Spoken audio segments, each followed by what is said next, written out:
किसी भी पार्टी का जो सबसे मोस्ट सीनियर प्रवक्ता है वो ट्वीट करके लिख रहे हैं और वो डीजीपी को मेंशन करते हुए लिख रहे हैं कि देवा गुप्ता बिहार विधानसभा चुनाव में मोतिहारी जिले से आरजेडी के प्रत्याशी थे, उनकी पत्नी मेयर हैं, मेयर पति पर छिनौती थाना क्षेत्र के बढ़ई टोला निवासी देवा गुप्ता पर हत्या के मामले में इनाम की घोषणा की गई है। और इसके साथ ये लिखा है कि उस पर जिले के विभिन्न जगहों पर 28 आपराधिक मामले दर्ज हैं, ये चीजें हैं, और देवा गुप्ता पे 2 मामलों में फरार भी बताए जा रहे हैं। और फिर ये अपने लाइन में वो लिख रहे हैं, जो ट्वीट में लिख रहे हैं कि वो देवा गुप्ता तेजस्वी यादव के साथ हो सकते हैं। ये एक गंभीर आरोप है, पार्टी के राष्ट्रीय जो बड़े प्रवक्ता हैं, शीर्ष प्रवक्ता हैं, उनका ऐसा आरोप है। इसके साथ ही जो रहमत खान है उन पे भी ये भी कह रहे हैं कि वो यूपी से हिस्ट्री सीटर हैं और फरार हैं वहां से रमीज, और वो भी तेजस्वी के साथ हो सकते हैं। फोटोज साथ में शेयर किया है। तो अब नेता प्रतिपक्ष हैं स्टेट के और उन पे ऐसे आरोप, वो भी पार्टी जो मुख्य पार्टी है उसके सबसे बड़े प्रवक्ता लगा रहे हैं, तो इसको तो सीरियसली लिया जाना चाहिए मुझे लगता है, और इस पे जवाब देना चाहिए अरुण जी को। ये न कहते हुए कि ये सब आरोप निराधार है, बल्कि ये बताना चाहिए कि हाँ हमको जानकारी है वो कहाँ है, हम शेयर नहीं कर सकते हैं, लेकिन वो छुट्टी मनाने गए हैं और परिवार के साथ हैं, रहमत खान वगैरह उनके साथ नहीं है, ये भी कह सकते हैं। ये अंकित जी, ठीक है, आप जो कह रहे हैं एकदम सही है कि अब बात 2 लोगों की हो रही है, रमीज खान और देवा गुप्ता की। तो मेरे ख्याल से रमीज खान हिस्ट्री सीटर उत्तर प्रदेश के रहे हैं या हैं, तो फिर वहां पर भी भाजपा की सरकार है, तो ये लगे हाथ प्रवक्ता नीरज कुमार जी को एक चिट्ठी उत्तर प्रदेश के डीजीपी को भी लिख डालनी चाहिए कि जो उत्तर प्रदेश का एक जो हिस्ट्री सीटर है वो नेता प्रतिपक्ष तेजस्वी यादव के साथ विदेश दौरे पर घूम रहे हैं। तो जाहिर सी बात है, वो तो वहाँ मलया बुलडोजर सरकार है, तो बड़ी बड़ी कार्रवाई होती रहती है वहां पर, तो निश्चित तौर पर रमीज खान को भी वो ढूंढ निकालेंगे। और रही देवा गुप्ता की बात, तो अगर देवा गुप्ता, ये तो बड़ी गंभीर बात है, जैसा कि नीरज कुमार कह रहे हैं कि वो 1 लाख का इनामी है, तो निश्चित तौर पर 1 लाख का इनामी अपराधी अगर मालिया फरार है और देश से बाहर जाने में सफल रहा है, तो ये तो बड़ी एक चूक है। और यहाँ तो बिहार में तो सुशासन की सरकार है, नीतीश जी कहते हैं कि ना बचाते हैं ना फंसाते हैं, तो फिर इतनी देर भी नहीं होनी चाहिए। और बड़ा सवाल सुशासन पर, ये एक बड़ा सवाल है कि 1 लाख रुपए का इनामी जो है वो किस तरह से देश से बाहर जाने में सफल रहा है। तो कुल मिलाकर के सवाल के घेरे में तेजस्वी यादव अगर हैं तो बिहार की सरकार भी है। ठीक है, महेश दास जी जुड़ गए हैं, मैं उन्हीं से सवाल कर लेता हूं। जदयू प्रवक्ता है महेश दास जी, सर स्वागत है आपका। सवाल जाहिर सी बात है कि जब आप उधर उंगली उठा रहे हैं तो आपकी तरफ भी है कि अब आप कह रहे हैं कि रमीज, फिर आप कह रहे हैं कि देवा गुप्ता, 28 संगीन मामले, 1 लाख का इनामिया, आरजेडी का वो प्रत्याशी रह चुका है, ये तेजस्वी यादव के साथ है। डीजीपी को आप लेटर लिख रहे हैं ट्विटर पे, तो डायरेक्ट जाइए ना, शिकायत करिए, FIR करिए, जो भी चीज करिए, और कोशिश करिए। सरकार आपकी है, गृह मंत्रालय खुद सम्राट चौधरी के पास है।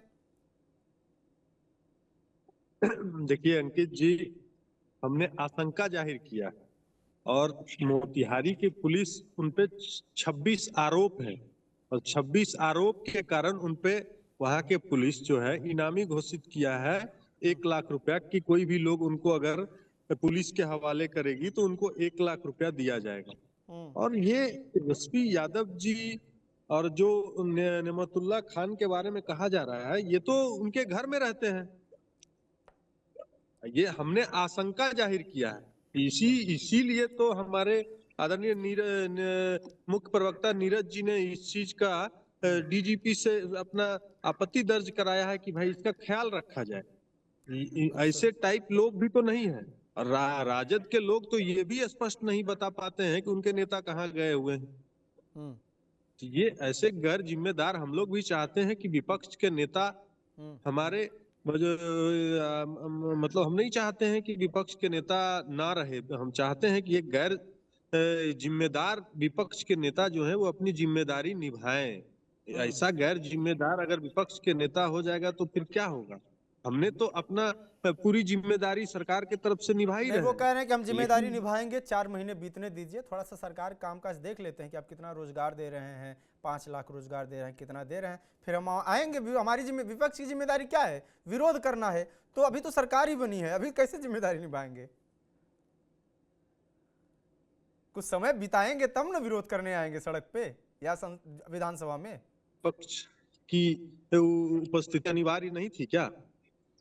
उस समय उपस्थिति अनिवार्य नहीं थी क्या? आप अपने जिम्मेदारी को सही से निर्वहन किए हैं? आप अपने गिरेबान में झांक के देखिए। आरजेडी के प्रवक्ता हैं यहाँ, गुला मिला के जवाब दे देंगे। शायद इनको भी नहीं पता होगा कि इनके नेता कहाँ है। चलिए ठीक, अगर उनके खिलाफ कुछ बोल भी नहीं सकते हैं। तो ये तो स्थिति इन लोगों की बनी हुई है। ये तो अच्छा, आप हमको अंकित जी एक सवाल है हमसे कि ये भी बता दिया जाए कि इनके नेता तो 18 तारीख को मुख्यमंत्री की शपथ लेने की डेट तक घोषणा कर दिया था, उसके बाद 18 तारीख से पहले ही इनका विदेश यात्रा का टिकट था। ठीक है, वो तो जनता ने मैंडेट दे दिया तो फिर उस पर क्या कर सकते हैं हम। जो मैंडेट आया उस हिसाब से चीजें हुई। मैं अरुण जी के पास चलता हूं, आपका भी सवाल ले ही लेता हूं साथ में। अरुण जी, जिस तरीके से आरोप लगे हैं, आपको लगता है कि इन आरोपों को सीरियसली आप नहीं लेंगे? आप लोग तो क्लियर कर सकते हैं ना कि वो छुट्टी मनाने गए हैं, परिवार के साथ है रमीज, और जो जिस तरीके का आरोप जो नाम लिया जा रहा है ये दोनों लोग उनके साथ नहीं है, ये आप भी क्लियर कर सकते हैं, नहीं है पूरे दावे के साथ कह सकते हैं, इसमें क्या दिक्कत है? देखिए पंकज, हमने जो पहले जिस तरीके से रखा, लबुलवा पंकज जी वरिष्ठ पत्रकार हैं, निष्पक्षता के साथ उन्होंने भी दूसरे तरीके से वही बातों को रखने का काम किया। और ये देखिए जदयू के प्रवक्ता का लगता है मुख्यमंत्री नीतीश कुमार जी के तरह ही मेमोरी इनका भी समाप्त हो गया। सदन में तेजस्वी यादव जी और माननीय मुख्यमंत्री नीतीश कुमार जी ने मिलकर संयुक्त रूप से विधानसभा अध्यक्ष महोदय को जो है आसन पर बिठाने का काम किया।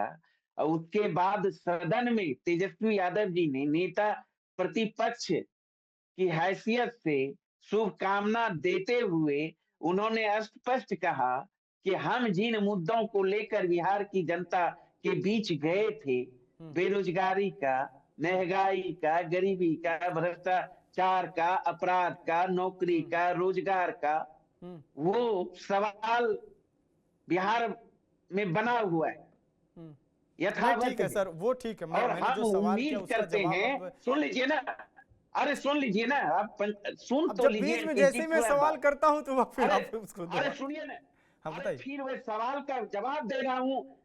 महानुभाव को बेचैनी जो है प्रचंड बहुमत हासिल करने के बाद भी मिशनरी मैनेजमेंट के सहारे जो सरकार बनाई है, इतनी हड़बड़ी। मैंने तो बार बार कहा 3 महीना पड़ गया, 3 महीना जब मारो ना। देखिए के आवाज में ऐसे लोग बैठे हुए हैं, रमीज जैसे लोग, जिसके खिलाफ उनके परिवार के लोग अगर बोलेंगे तो उनको भी बाहर कर दिया जाएगा घर से। ये स्थिति है। ये तो राष्ट्रीय जनता दल के प्रवक्ता है, ये क्या बोलेंगे? अंकित जी, इस देश में और यूपी में, बिहार में लगता है एक मुख्यमंत्री के पद पर कोई व्यक्ति नहीं बैठा हुआ है, डैश डैश बैठा हुआ है। अगर अपराधी है, खूंखार अपराधी है, ठीक ही पंकज जी ने कहा यूपी डीजीपी को भी लिखना चाहिए। अगर बिहार से कोई इनामी अपराधी नेता प्रतिपक्ष के साथ विदेश चला गया, आशंका है, ये आप मानिए ना कि राष्ट्रीय जनता दल अपराधियों को पोषित करते हैं। ये आप मान लीजिए, ये मान लीजिए भाई, सुन लो ना। आपकी हिम्मत नहीं है कि आप रमीज के खिलाफ और देवा गुप्ता के खिलाफ कुछ बोल दीजिएगा। आपके हिम्मत नहीं है। अरे भैया, आदरणीय लालू प्रसाद यादव जी की बेटी जब बोली तो उनको भी घर से बाहर निकलना पड़ा। नाम का कोई चीज नहीं है। इतना हनक है रमीज खान का इस घर में, आप क्या बोलिएगा? आप तो एक प्रवक्ता हैं। चुप करिए ना भाई। चलो, तेजस्वी यादव जी को बहन अगर उसके खिलाफ बोली। मैं आता हूं महेश जी, आपके पास आता हूं। चूंकि अरुण जी बोल रहे हैं कि जो हाँ अरुण जी, आपकी आवाज कट रही है। ठीक है, सवाल यह है कि जब उनकी सिस्टर ने खुद कहा कि रमीज का नाम लिया, सवाल तो सुन लीजिए सर, फिर लगातार बोलने से फिर कैसे होगा? सवाल तो ले लीजिए। चलिए, आवाज आपकी नहीं आ रही, मैं इंदुकांत जी के पास चलता हूं। सर, सवाल यह है कि जब तेजस्वी यादव की सिस्टर ने खुद रमीज का नाम लिया, अभी जैसे अरुण बता रहे हैं कि आप जांच करवा लीजिए, आपकी सरकार है और तमाम चीजें हैं, तो जब परिवार के लोग भी आरोप लगा रहे हैं, तस्वीरें हैं, तस्वीरों में दिख रहा है, साफ साफ स्क्रीन पे भी चल रहा है तस्वीरें रमीज, तो रमीज कौन है आखिर में? इस पे एक्सप्लेनेशन तो देना चाहिए। तेजस्वी यादव का आज तक कोई एक्सप्लेनेशन इस पे नहीं आया है। और जब ये आरोप लगाने की यूपी से फरार हैं, हिस्ट्री सीटर हैं, तो ऐसे लोगों पे तो कुछ सवाल तो उठता ही है। अंकित मिश्रा तो यही तो कहते हैं हिजड़ों की सरकार बिहार में, यूपी में, देश में। एक मिनट, मैं अरुण जी आपको पता है आप एक लिंक की बात कर रहे हैं, आप जो बोल रहे हैं उसका असर समझ रहे हैं? हाँ समझ रहे हैं। आप जो सवाल कर रहे हैं जवाब दे रहे हैं, हम ही से सवाल कर रहे हैं। सरकार से पूछिए ना, कहाँ है शासन, कहाँ है प्रशासन?